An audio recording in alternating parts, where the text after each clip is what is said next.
to allow the debate to be an extension of the Part 1 debate. So, having said that, is any member seeking the call? Honourable Damien O'Connor. Point of order, Mr Speaker. A point of order.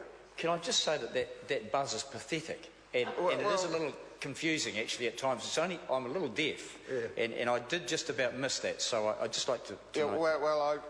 We'll probably now have to wait till the dinner adjournment, and technicians will come running and fix it. But I do hope that the member wasn't inferring that I was pathetic when he talked about the buzzer. No. But be rest assured, if I press the buzzer and the member does not notice, I will let them know.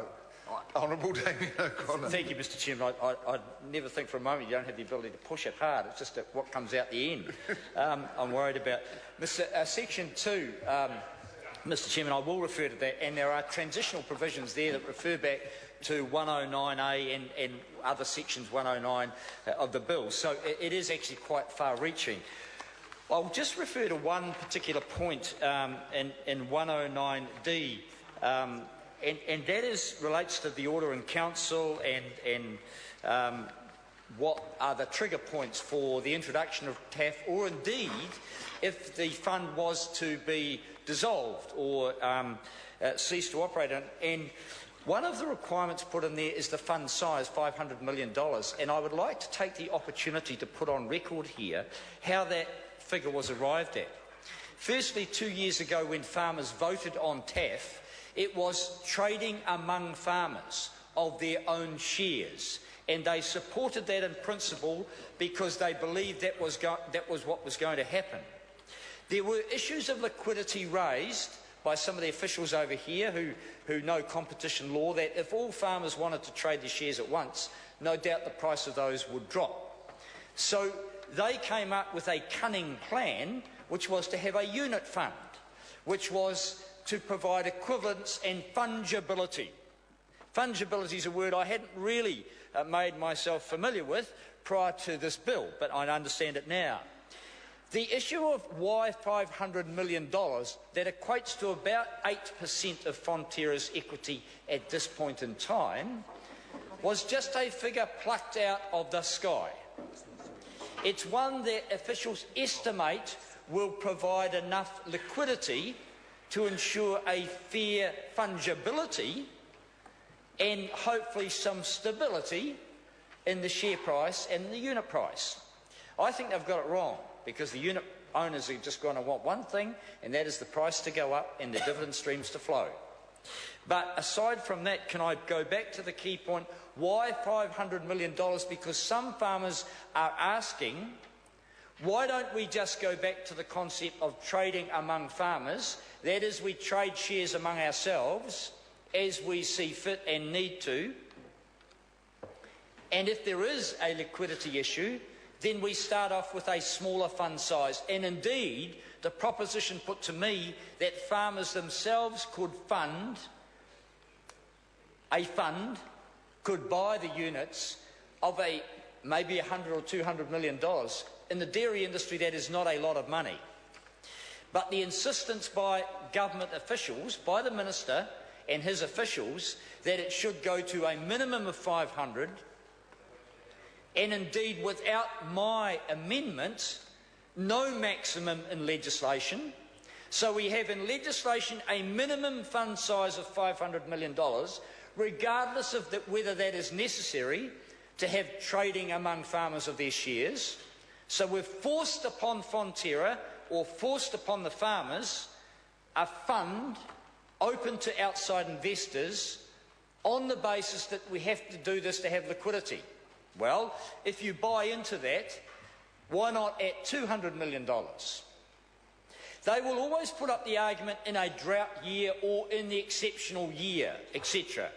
Well, can I put on the record that in one of those exceptional years, there is redemption risk still for Fonterra? They have admitted that, and the chairman, Sir Henry van der Heyden, stood up time and time again and said this was about removing redemption risk once and for all. That was a lie. That was a lie, and he knows that, because it leaves in place redemption risk for Fonterra. Let's be clear about that. It reduces it from a maximum of estimated 800 million back down to 200 million, but the redemption risk remains in the exceptional event that officials have negotiated and I guess calculated for. Well, in that exceptional circumstance, 500 million, a billion, who knows what might be required. But the question put to me is, why should we be legislating for a minimum fund size when we're not legislating for a maximum? Well, that supported my SOP into the House. Mr. Chairman, thank you, Mr. Chairman. Thank you. I did. Thank you.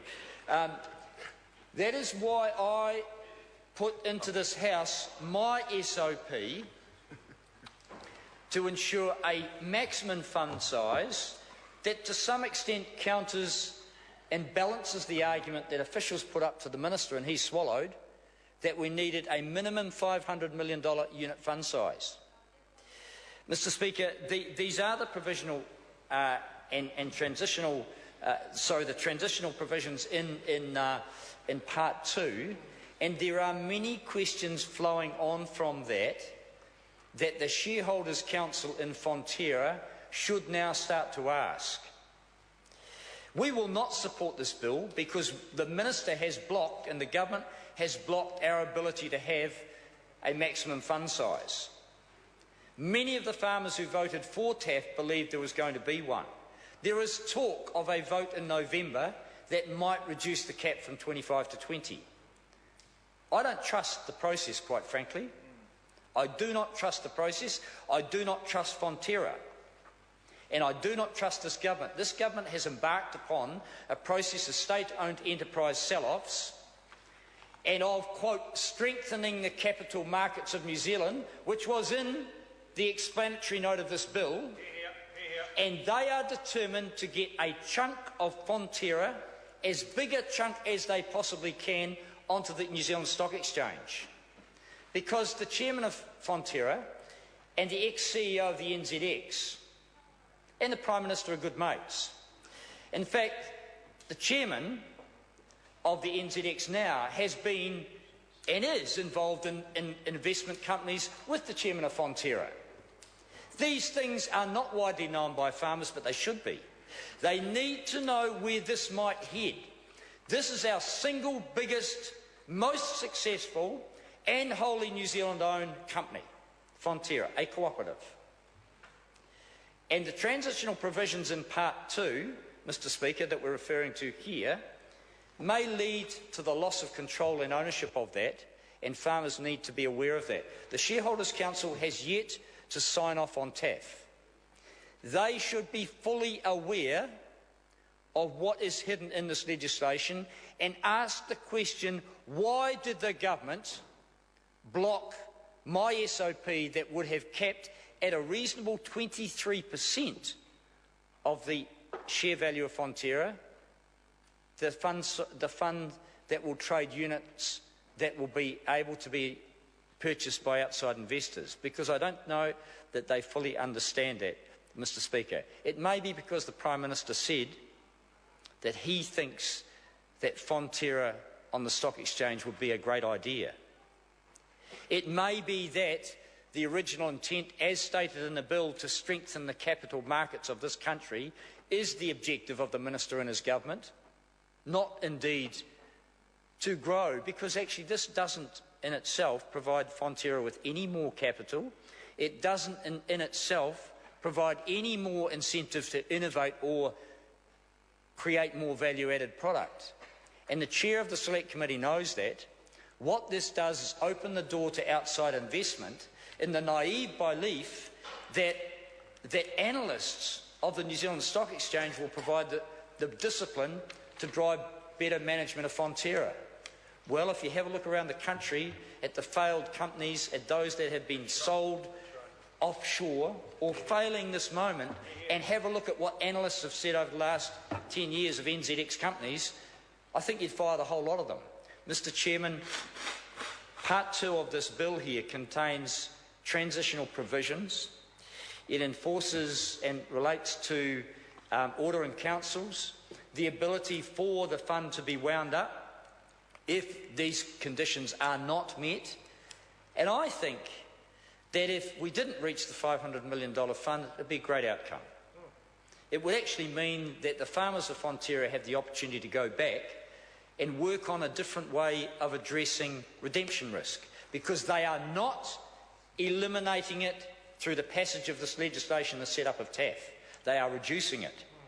There are other options to reduce redemption risk, which we accept are there. The options are there and the redemption risks there. The simple fact is there hasn't been enough debate and robust debate on those options. Mr. Speaker, the previous speaker, Mr. McKelvey, could not have been further from the truth with most of his speech. Shane Ardern. Chairman. Well, before the